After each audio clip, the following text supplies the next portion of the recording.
আজকে তোমাদের সঙ্গে শেয়ার করে নেব মিষ্টির দোকানের মতো পারফেক্ট খাস্তা নিমকি রেসিপি।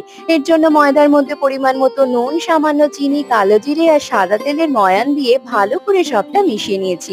আর জলের মধ্যে 1 পিঞ্চ বেকিং পাউডার মিশিয়ে নিয়ে সেই জলটা দিয়ে ময়দার একটা সেমি সফট ডো তৈরি করে 10-15 মিনিটের জন্য রেস্টে রেখে দেবো। এদিকে একটা বোলে ময়দা আর সাদা তেলের একটা মিশ্রণ করে রেখে দেবো।